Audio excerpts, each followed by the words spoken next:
Okay, great. Well, let's get going. So good morning, Lizzie. Great to have you with us. Just as a quick intro to Lizzie. So Lizzie is the full-time farm advisor of the self-funded Wensum Farmer Group, which is 27 farms covering 10,000 hectares through the river catchment, the Wensum catchment. The priority of the group is water quality and biodiversity. And we're going to send the web link out at the end so you can go and find out a little bit more about Lizzie's work. So yeah, morning, Lizzie. Great to have you with us. And the way that we do these interviews is really, we'd love to hear from you about, your journey to date, really. So how did you get into farming and land management? Why was it a passion and an interest? You know, what's your journey been to date to get you where you are? What are you up to today with your group? And also we'd love to understand a little bit about kind of how you're seeing the market moving and maybe your vision for the future of the group. So yeah, over to you. Thank you, Tim. Good morning, everybody. Thank you for being here this morning and thanks for inviting me, Tim. So obviously I'm Lizzie. So my family are farmers in West Norfolk. So farmer's daughter, Norfolk born and bred.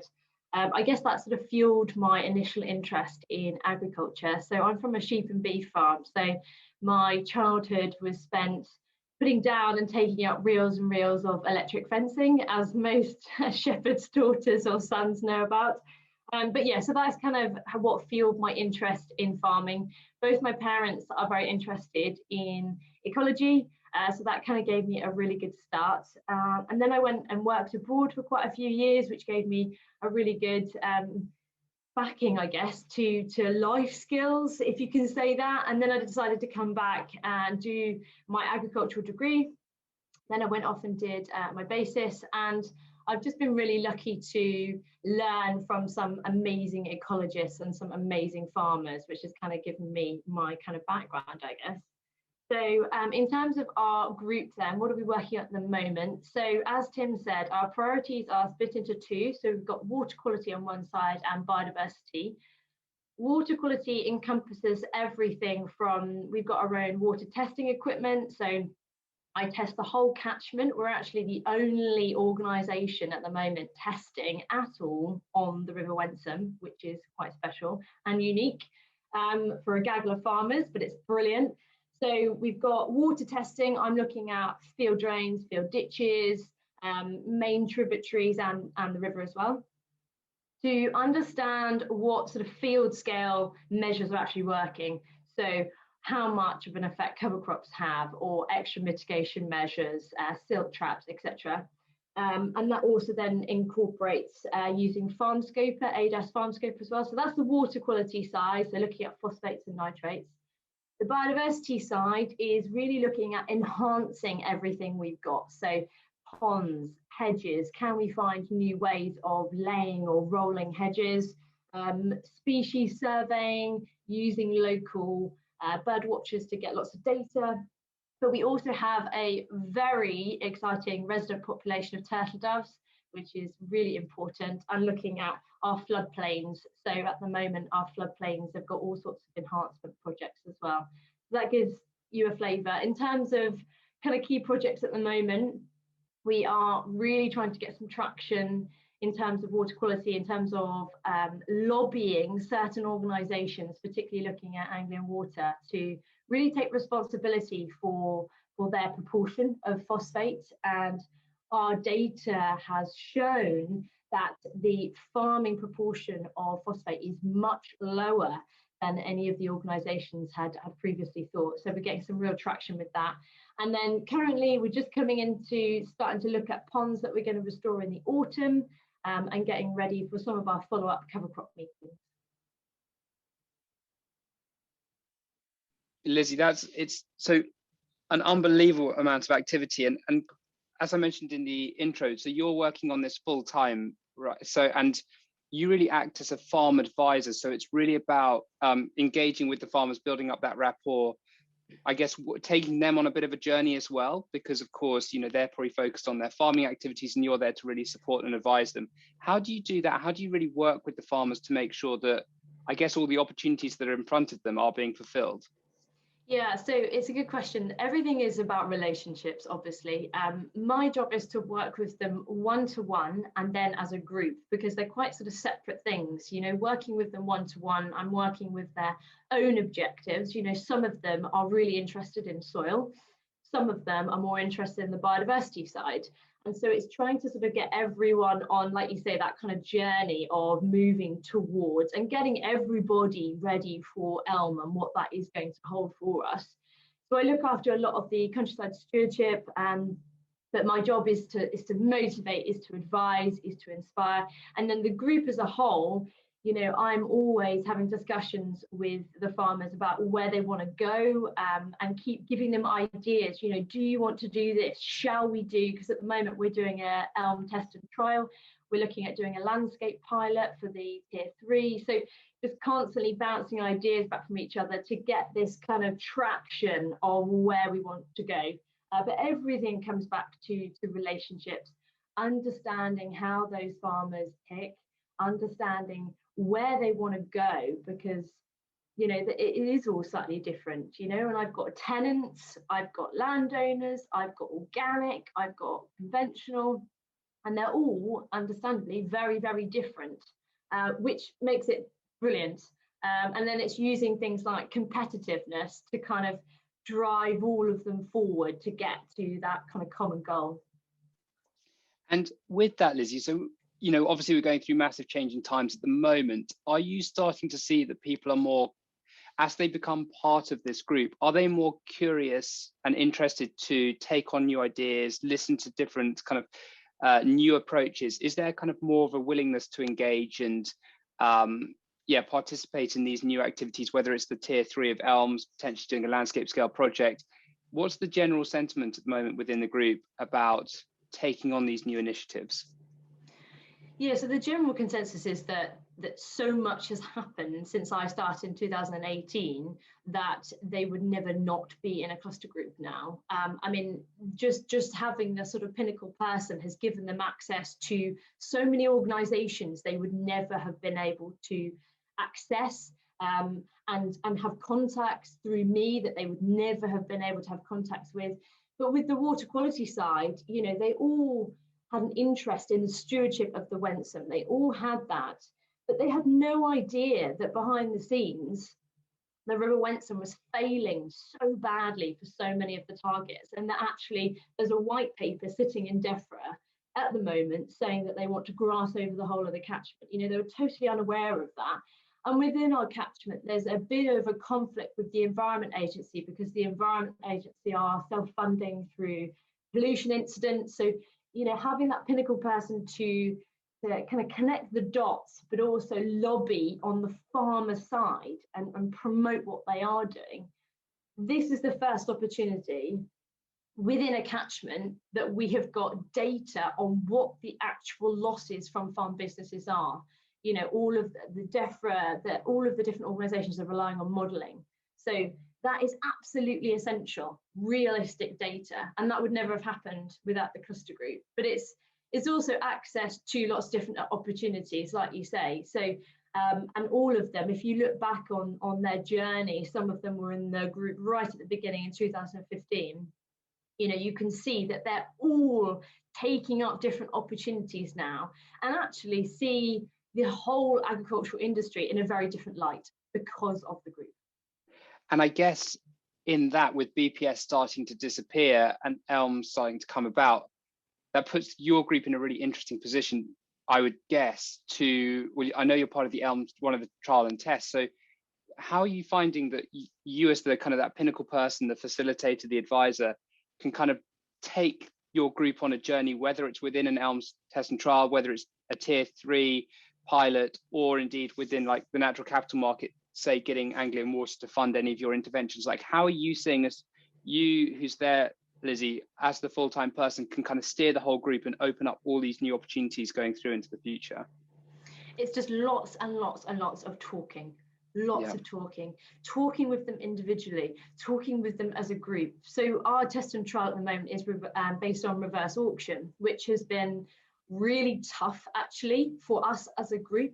And you know, it's really important for me to talk to them one-to-one and as a group and understand what things are just not right about this. And that gives me an opportunity to feed it back. So all of it is about constantly reviewing, right? You know, we are a benefit of a group because we are totally self-funded. So we can go wherever we want. We're not constrained by a facilitation fund. We're not constrained by an agenda. So that kind of gives us a very, very good position. At the moment, focusing on Elm, where that's going to go, it's looking at what we already have. What assets do we have? Ponds, hedges, soil. Can we get all of those assets from here to here ready for whatever Elm is going to be? Because yeah, BPS is going to be a massive change. You know, it's the biggest change in half a century. It's going to be a massive shift. So I think it's about targeting it in lots of different ways. It's looking at the farm business and going, right, what net margin have you guys got at the moment? What can we do with your farm business? Can we look at some slightly different rotations with, I mean, I've got a farmer now that's growing canary seed, you know, looking at the farm business, then looking at the assets that they have and working out how we can prepare all of that. And then as a group together, landscape scale management, we are in the perfect position because we are proving that we can improve water quality, which is a public good. We have the data to show it, and therefore we're in the perfect position going forward.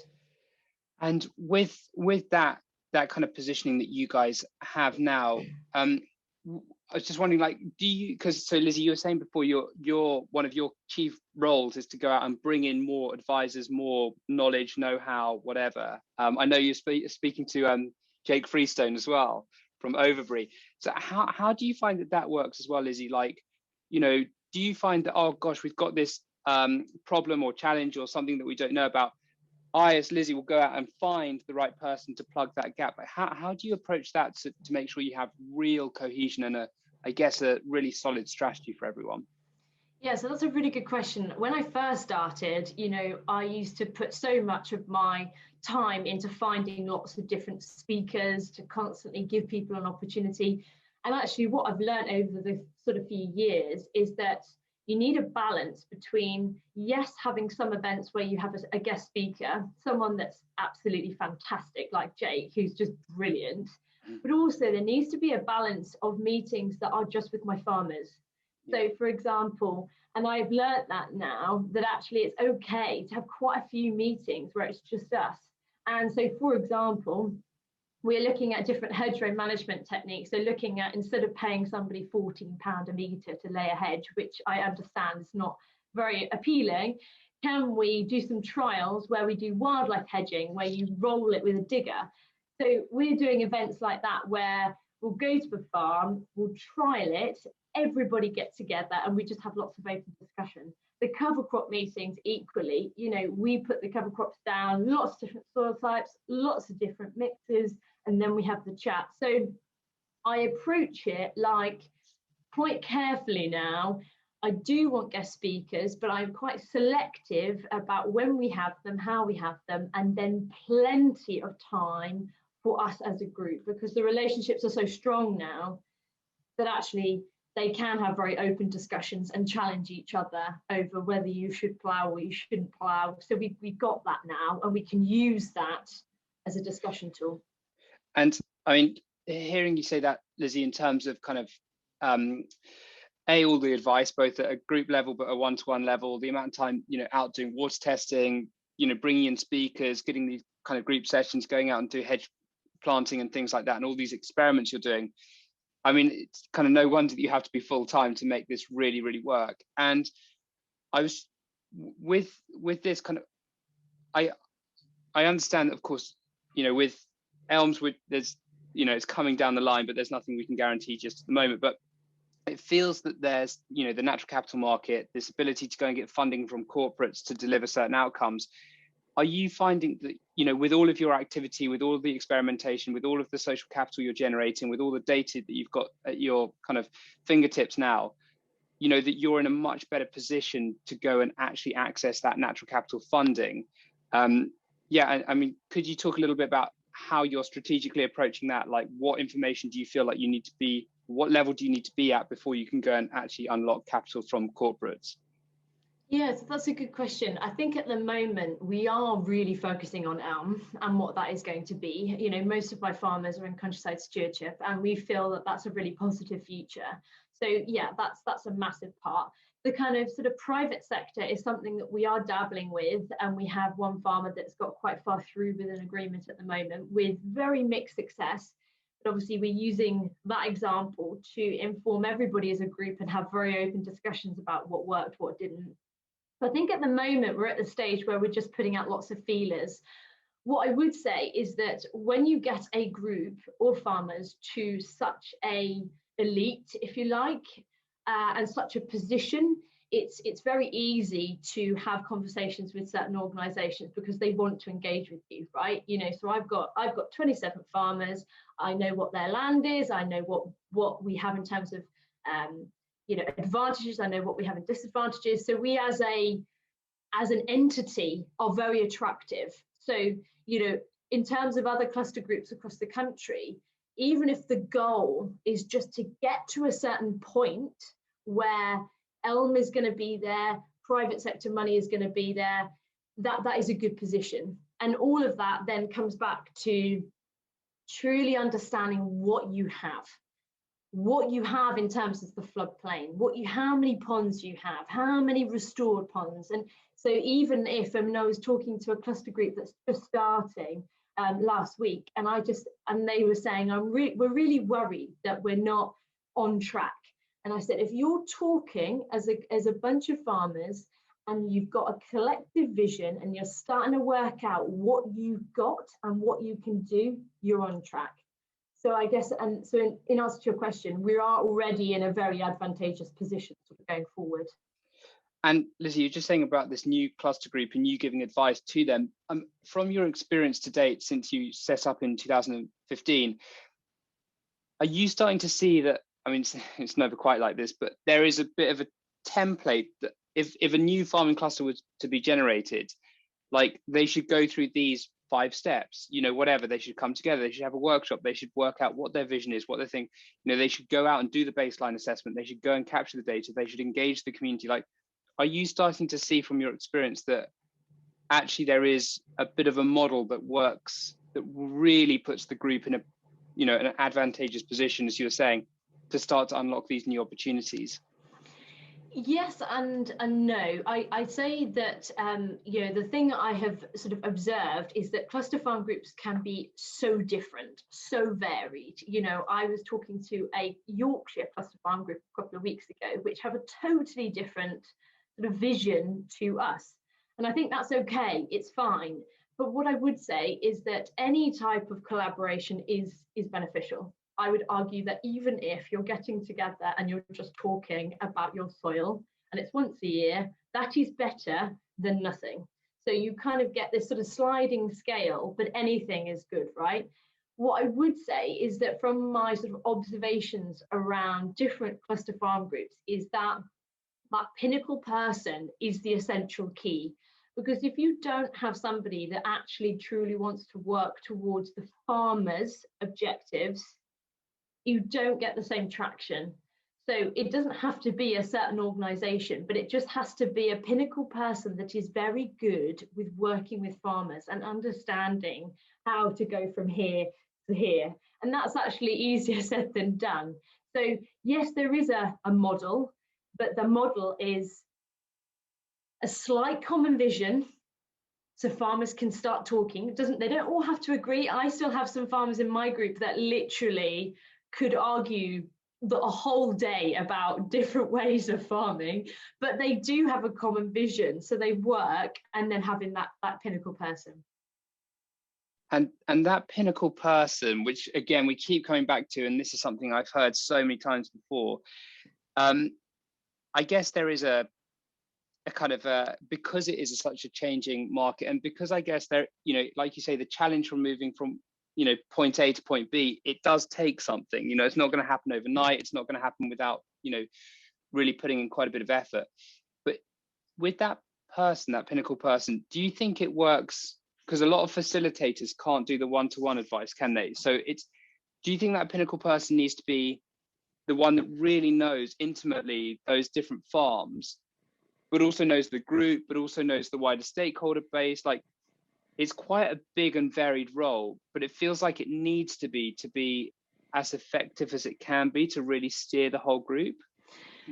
Yeah, and I think, you know, going back to the kind of the role, if you actually look at it, it's quite intimidating for farmers to work out the landscape of what is going on at the moment. And when I say landscape, I'm talking about the ever-changing politics, the issues they've got within their key area, what organisations are sort of pushing for change and why. It's so crowded, and they've got a job to do, right? They need to crack on with it. And, you know, so I do their countryside stewardship, but I also do all of the kind of water side, the sort of catchment side.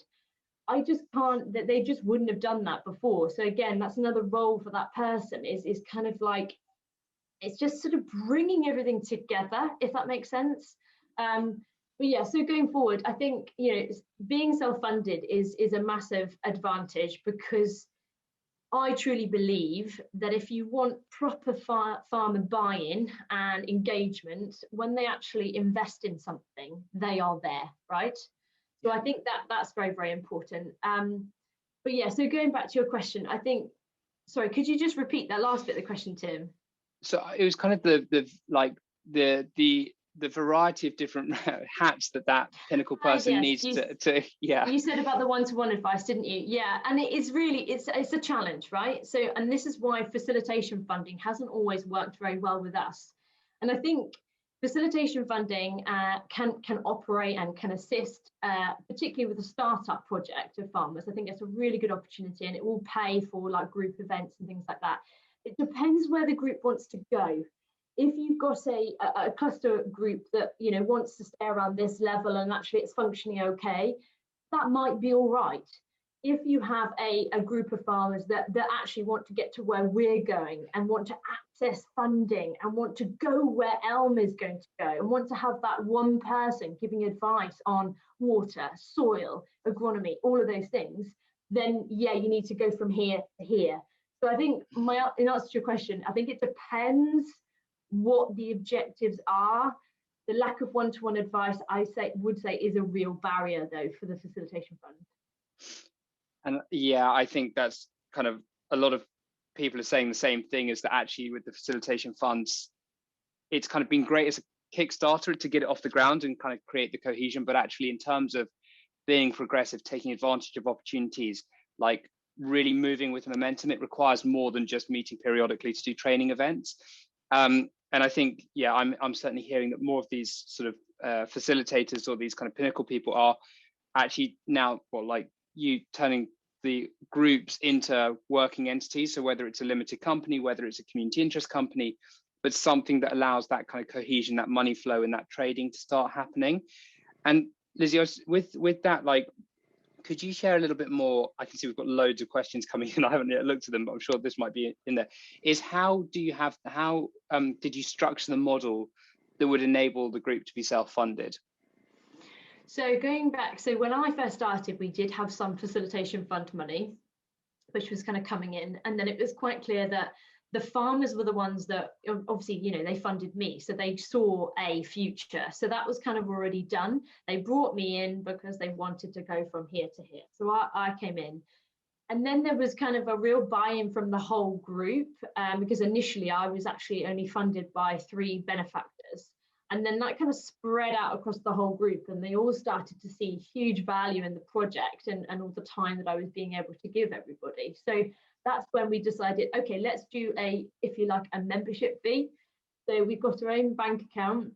We operate as a non-profit company. We didn't want to go down the charity route. We didn't want to go down the company route. So we stayed as non-profit. And then essentially we have a membership each year. We also have associate members. So for example, we do have Bacon and Racecourse in our group. They've just joined, but they're not a farmer, so they become an associate member. So that's sort of the way we do it, but we keep the structure quite loose. We don't have like an elected board.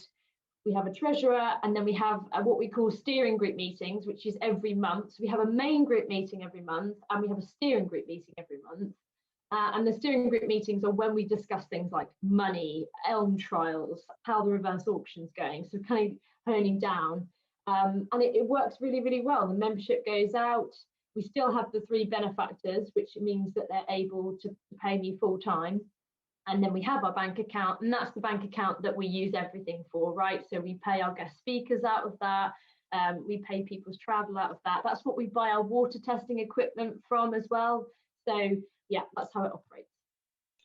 And that makes a lot of sense. And I guess it must have been quite a progressive group to have had that foresight and then those benefactors to actually fund you to kind of get the ball rolling.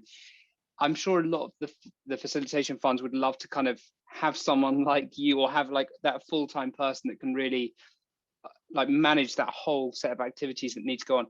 I mean, for a facilitation fund looking to make the transition, again, would you have any advice on that, Lizzie? Whether it's like, yeah, just incorporate a membership fee, set up a not-for-profit, get a bank account, set up a membership fee, get the ball rolling. Like how would you suggest that transition should happen?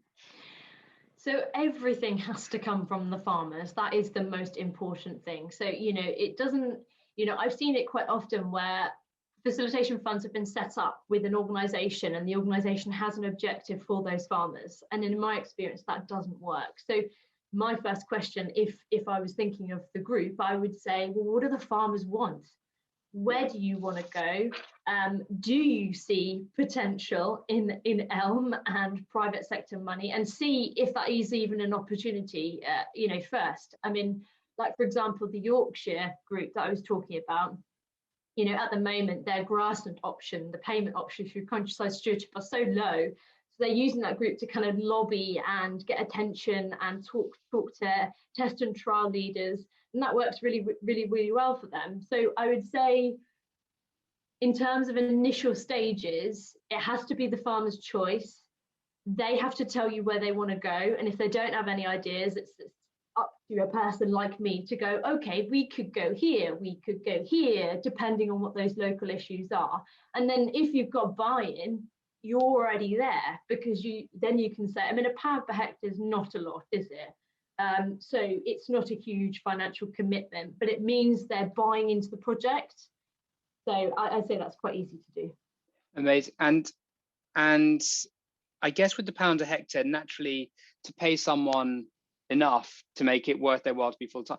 Well, actually, maybe it depends. I guess if it's a smaller group, obviously you probably don't need someone full-time. The bigger the group, the more time needs to go into it as a facilitator or as a pinnacle person. Do you think there is a natural scale that allows these groups to work to maximum effect? I suspect there is probably too big, and there probably is slightly too small. What do you, from your experience, Lizzie, is the sort of scale that you've got 27 farmers, 10,000 hectares, is that feeling about right and manageable? Oh, what a good question.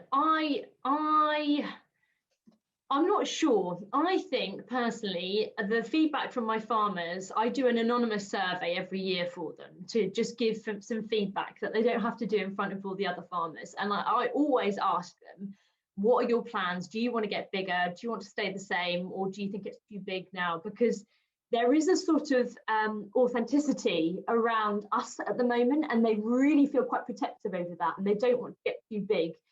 So, and the other thing is, we talked about the £1 per hectare, but my farmers are saving a lot of money because they are looking at my advice provision. I'm giving them grant opportunities. So it's not just the £1 per hectare, because they're accessing so many other different grant opportunities and advice as well. So that kind of is sort of the buy-in. For us personally, we would probably want to stay around this level, partly because I'm really, really struggling for time, and they don't want to lose that sort of one-to-one time. The time now that they've got, they wouldn't want that to be reduced. But I think there's ways that you can do it, but I'd say it's about right now.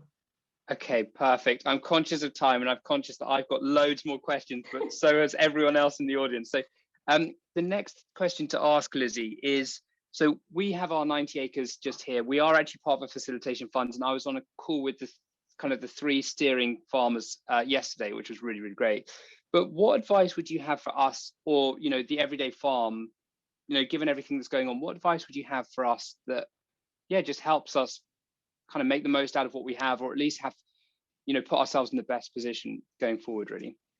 So my first thing would be to really get a handle on your assets. And when I say assets, I'm talking about your soil, I'm talking about your hedgerows, I'm talking about ponds if you've got them, things that you never realized actually have a value, because we are moving now to a system that is going to be based on public good, and where you can provide evidence of public good, whether that's water quality, whether that's hedgerow spilling out with all sorts of blackthorn and hawthorn, that is an asset. And there's a real change in the farming sector now that's starting to really look at those assets differently. So I'd say a handle on your assets and working out areas that you could value that you didn't value before. Everything that is encompassing that will be ready for elm, but also soil. After doing my basis, soil and water, I came back with just this newfound respect and newfound motivation to sort out our soils. I mean, and we have got some fantastic soils already, but raising organic matter, we have at the moment, in our area anyway, in the eastern counties, we go from flash flooding to droughts within a day, 2 days.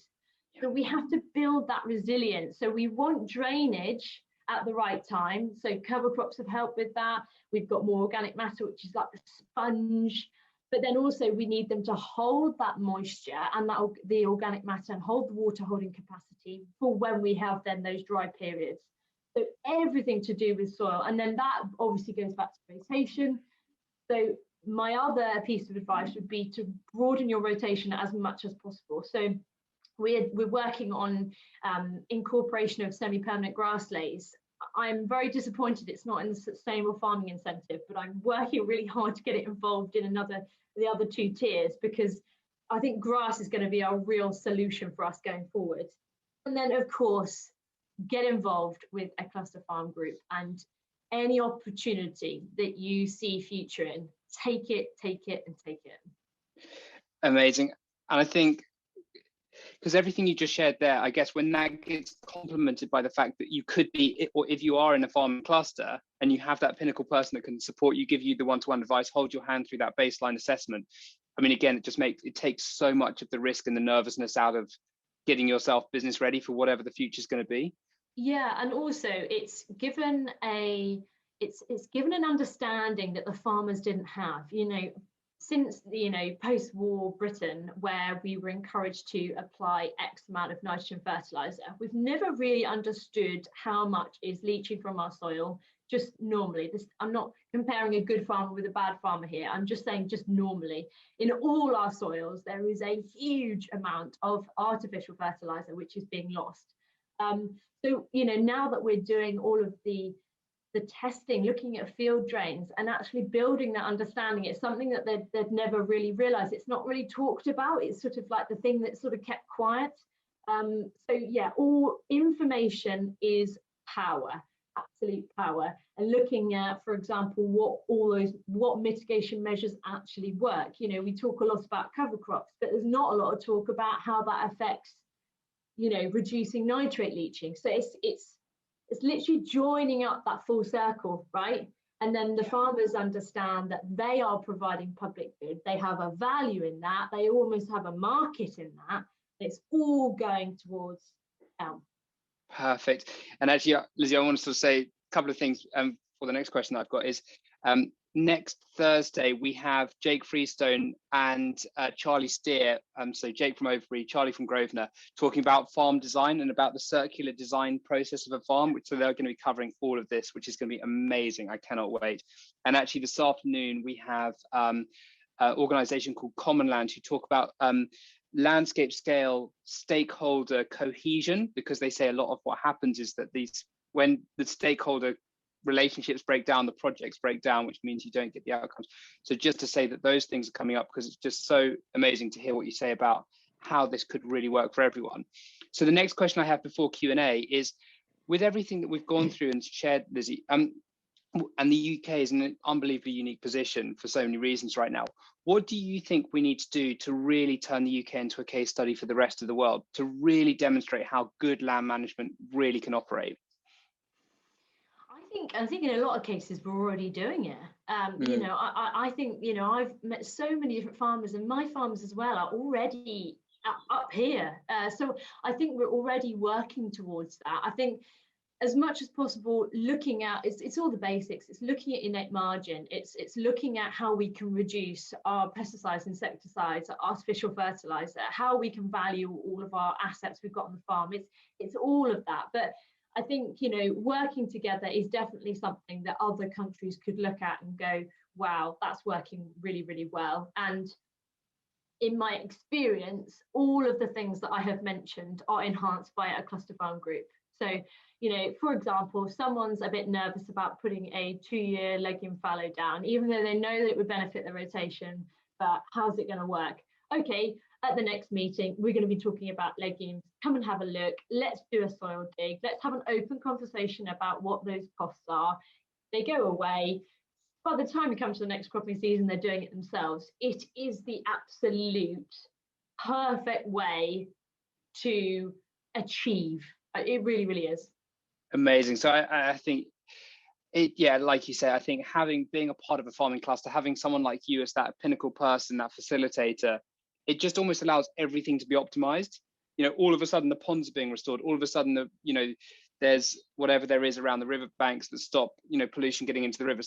But without someone like you, everyone's trying to work it out themselves, which feels like so much more effort. So, or they're just sitting and waiting, because that's quite often when I meet a lot of farmers that are not in cluster farm groups, and they seem to just be poised waiting. They're not quite sure what's going on with them. They're not quite sure what to do. So they're kind of just waiting, which is fine. And that's absolutely fine. But if we want to be in the best possible position, we need to kind of move forward a little bit more. Amazing. And one thing that I've kind of thought about a lot with farming clusters and facilitation funds, with what we're doing in Land Management 2.0, I just think we might be in a really great position to support, if there's a lead farmer within a region that hasn't got a farming cluster, actually whether we can also support them by working with the likes of you, Lizzie, and just help more of these groups spawn and actually come into life and get the right legal structure that they need so they can have the bank account, they can start trading. Because I think there's such opportunity as well with kind of what we're doing in Land Management 2.0 to help take those groups towards getting natural capital funding.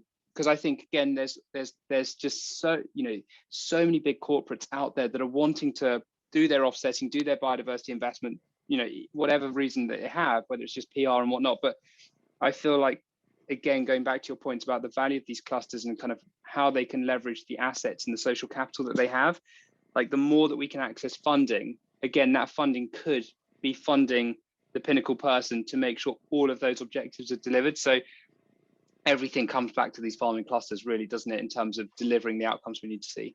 Yeah, and also one thing that I didn't mention earlier, you asked me about sort of the vision for the future. I think the market is going to be really competitive. And I think that whatever Elm is going to be, whatever the private sector is going to hold for us, I think it's going to be competitive. And I think there's going to be some really large landowners sort of sweeping up quite large sets of money from the tiers. And that's why, as a collaborative, we need to be in that best position, because we are more competitive.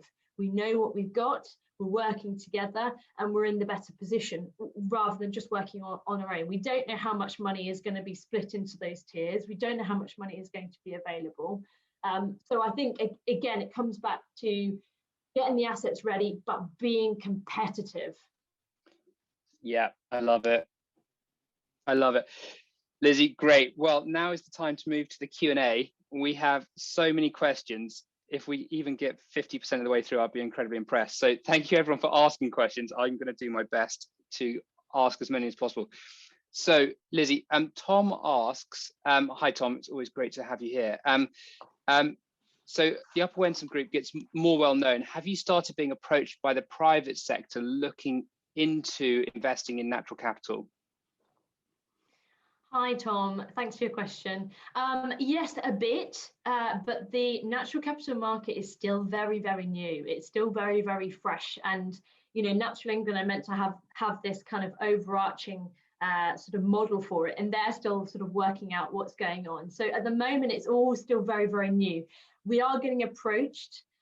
We want to sort of basically keep everything in our radar, but we haven't sort of committed to anything yet. I have got 3 landowners in my group that have done their own net gain agreement.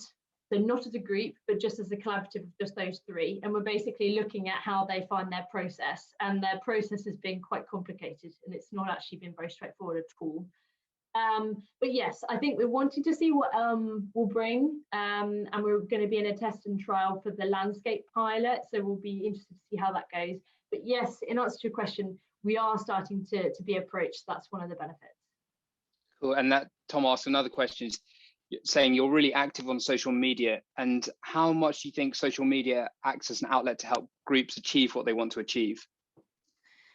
Yeah, that's a really good question. I do think that one of the really key priorities of my farmers is promotion, because they feel very targeted. And I have actually seen this firsthand when I am involved with certain organizations. There is a bit of a stigma about the farming community. You know, it only takes one bad farmer to kind of taint everybody with one brush, right? So they've felt very strongly that this outward facing side of the farming cluster is very, very important, not only to the farmers and how they feel about themselves, but the understanding of everybody else watching us. So yes, I would say it's very, very important. And also, if anyone follows my Twitter page, you know, I put up a video of me and my farmer Simon when we just restored the pond. You know, it's really good fun, and yeah, it does seem to get really, really good response. Amazing. Thank you, Lizzie. And so Jonathan asks, so as I understand it, you're working both with farmers individually and as a group. Of the 25 plus farmers in our cluster, all have existing relationships with advisors and agents. And how does that role fit with this?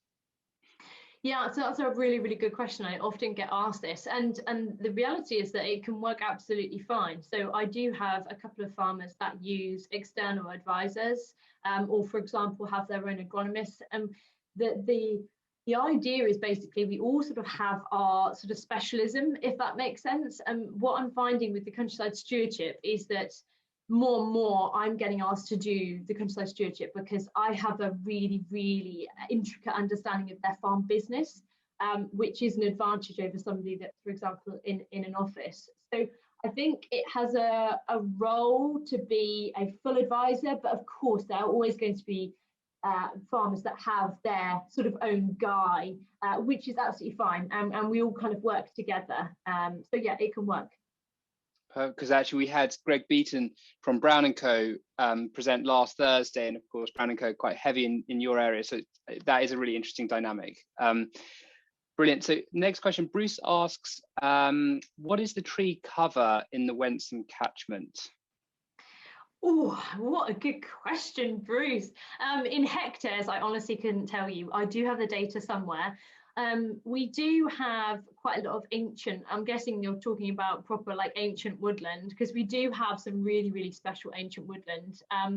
But we also have a lot of areas that used to be woodland and are not woodland anymore. So we're looking at our floodplain management. So it's something we're sort of looking at in the future. But fun fact for you, our floodplains hold more carbon than underneath woodland. So we're also looking at natural floodplains and how they should function. But yeah, I can always find out the exact if you want to know, Bruce. Well, it's funny because Bruce's next question is natural flood management a priority? So you already started that one.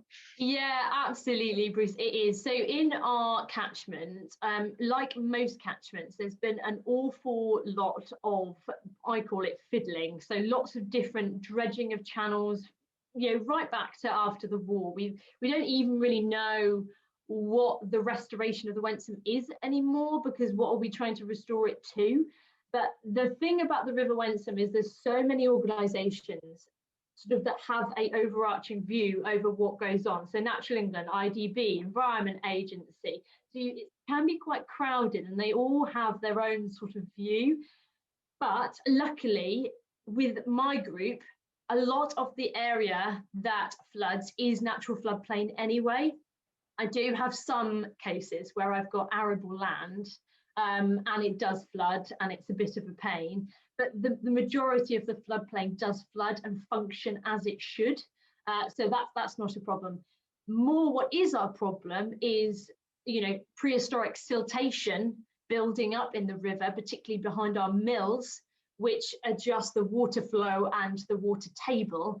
That's more of an issue, and that's something that we are looking to sort out. Amazing, thank you, Lizzie. Next question. So Richard asks, how was the cluster initiated? Was it a single farmer or landowner, or was it you approaching them? You did touch on this slightly earlier, but just to remind us, Lizzie. So originally in 2015, the cluster group was involved with the facilitation funding. So at that point, it was one of the first facilitation funds in the country. So a organisation approached the farmers and they kind of came together. When I was employed, it was 3 farmers coming together and saying, we see future in this, let's put some money into the project. And then they went out and hired me. Amazing, thank you. I'm trying to read through some of the questions, see what we've got coming. So Jonathan asks, do you support the idea of a national association of farmer clusters? Yes, I think I do, Jonathan. I think that's a really good idea. I think there's a real scope for sort of different types of groups and the facilitators and groups exchanging ideas. So, for example, I went down a couple of summers ago to the Marlborough Downs cluster group, and there's so much that can be learned from farmers talking to other farmers in different areas, facilitators talking to different facilitators. So yes, there used to be a farmer cluster conference every autumn, but it's not been going any longer. So I would definitely say that would be a great thing for the future. Perfect, thank you. So Simon asks, am I right in thinking DEFRA funding for facilitation funds doesn't allow one-to-one advice? How much of an advantage is your independent ability to do individually tailored advice, and should DEFRA change its rules? Yeah, it's a really, really good question. We've touched on this sort of today. So yeah, as it stands at the moment, facilitation funding is you are prescribed to the one-to-one advice. I was on a call with Brian McDonald last week and I asked that question exactly, like, is it going to change? And they don't really have any scope to change it, which is really frustrating. In terms of the advantage it gives, I would say it's absolutely essential. My time with the farmers individually, I believe, is what gets stuff going and what gets stuff happening. The group events are for them to learn and for them to talk to each other, but it's really the follow-up time, and particularly when I'm doing the water testing and we're walking around their farm looking at chaffinches and also testing the field drains, that is the most key time for me. Perfect, thank you, Lizzie. Ian Gould, who was on the interview last week, says, do you think reverse auction is a good vehicle for delivering high quality outcomes? Hi, Ian. Hello. No, I don't. It's been really, really, it's actually had a detriment to some of the farmers in the group, I think, because it got to the point where the bidding against each other actually caused a little bit of friction. So no, I think reverse auction drives down the value of what you're providing at the end of it. It does not promote collaboration with farmers, and it enables you to undercut each landowner farmer. So no, I do not think it's the right thing. And we've been providing lots of evidence to go right back to our sort of lead in terms of the trial, because I do not think that's the future. Perfect, thank you. Harriet asks, she'd like to know a little bit more about the financial and membership model to run the cluster and whether it's been successful, or if there are any learnings you can share on what has worked and what hasn't worked about that membership structure. So at the moment, as I said earlier, so we have 3 benefactors which also pay into the project, which enables them to fund me full time. Without them, they wouldn't be able to fund me full time. So, but interestingly, when I've talked to a couple of other cluster groups, they have said, I wonder whether we have 2 or 3 that would equally do that. So, but yes, of course, that is essential. At the moment, our farmers actually have a desire to pay more per hectare.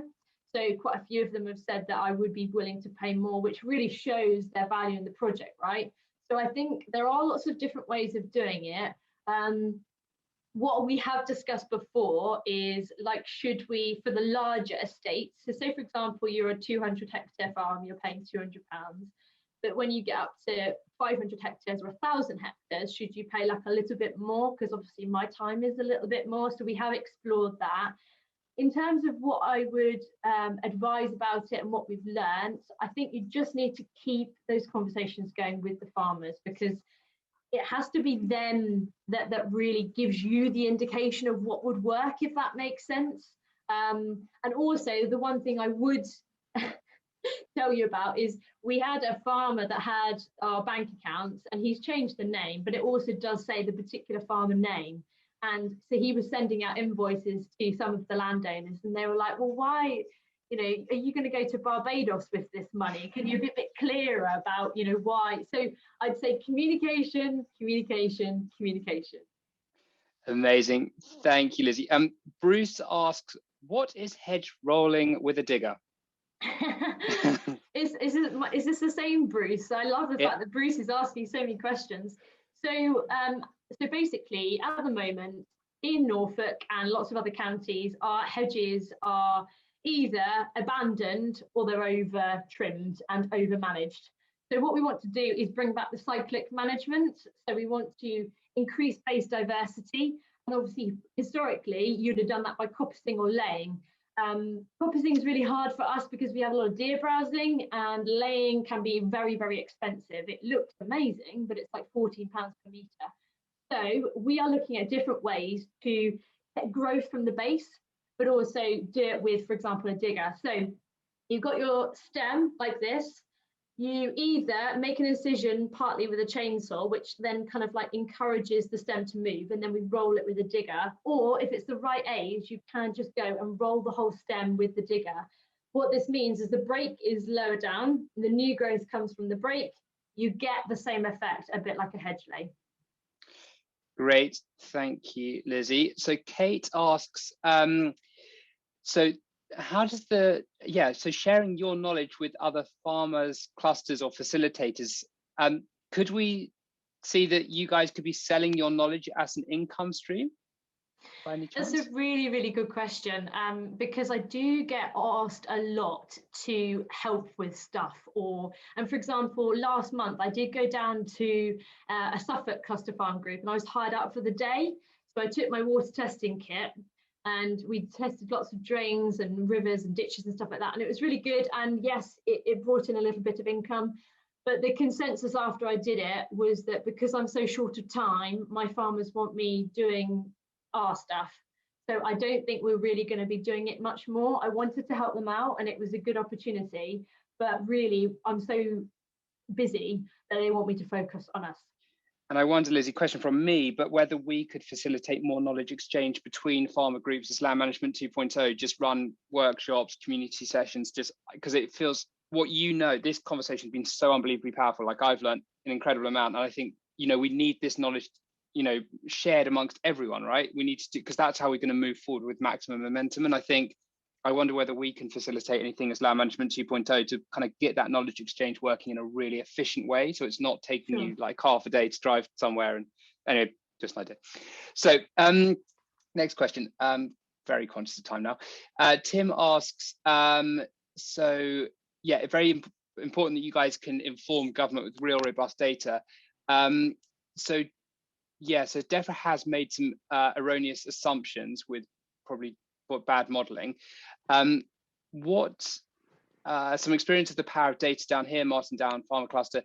Can the same approach shift to ideological prejudice of NGOs like that's quite interesting. So the data capture, of course, you want to keep it objective, but you don't want it to sway any particular agendas. You want it to kind of have the best outcomes, I guess. And how are you using the data you've captured, Lizzie? Or are you emphasizing bird species counts, soil count? Where are you emphasizing your data capture, and how are you kind of using that? So the data is going to split into two. The farm data is basically for us. That's for us to build up our own assets. So that's the ponds, there's the bird serving, turtle doves. So that's for us. The water quality data is a very set of objective, and that is to make organisations aware that farmers are a lower proportion of particularly phosphate losses from the businesses than they believed. And that then has a direct impact to what's called the diffuse water pollution plan. So every catchment is now going to have this plan about pollution. So that's actually quite strategic, and I'm lobbying to all organisations and to DEFRA about what we are doing. There was a comment about, can this sort of data be rolled out into different organisations? My experience, as I said earlier on, is that there is a bit of stigma in some organisations, which is a barrier to them fully understanding the real extent of what is going on. So again, that's another role for me, is to engage with those organisations and say, hey, you need to understand what is actually going on, and then hopefully a few years down the line, we're breaking down some of those barriers. Amazing. Thank you, Lizzie. Well, time is now running out, and unfortunately I don't think we even got 50% of the way through the questions. So, but I think we gave it a pretty good stab. For everyone that's on here now, you are more than welcome to join our online community, which we've just transitioned from what was Slack into a new platform. Mark is about to send the links out in the chat. Do come in and join the community. There's already about 150 people in there. Lizzie's going to be joining as well. So if you've got any more questions, I'm going to try and do it in a time efficient way, but I'm sure Lizzie might be happy to kind of get connected with you in the community, and we can always find new ways of sharing information. So please do join the community, and we can follow up with everything there. Also, you're more than welcome to go and check out Lizzie's website. And again, Mark is just about to send the link through the chat. So please do go and check out Lizzie's website for the Wenson Farmer Group and find out what they're up to. Tim, I just saw a question. Yes, the recording of this is going to be made available. And the other thing to say is we do have a whole series of events coming up, so do jump onto our website and see what's coming up next as well. Lizzie, have you got any final thoughts that you'd like to share before we wrap up? No, I think I've babbled on for long enough, these poor people. But yeah, check out our website if you want to know any more about our projects. But I guess my final thought is the value of working together is just amazing. Trust me. Great. Well, Lizzie, I can't thank you enough for everything you've shared. It's been absolutely fascinating, and it feels like, you know, there really is momentum inside this conversation now. Farming clusters keep coming up, and I think the framework that you've suggested that really delivers value is going to be incredibly attractive to a lot of different farmers and a lot of different groups. So I would love to keep the conversation alive and see what we can do to scale this model. So yeah, I just want to say a massive thank you for everything you shared today, and I think this is probably just the start of the conversation rather than the end. So yeah, thank you very much. You're very welcome. And thanks everybody for your good questions. If you've got anything that's really, really burning, then you can get my email address off the website. Perfect. Great. Well, thank you very much, everyone, for joining in and being a part of the conversation. And yeah, we look forward to the next session very soon. Take care, everyone. Have a great day. Bye.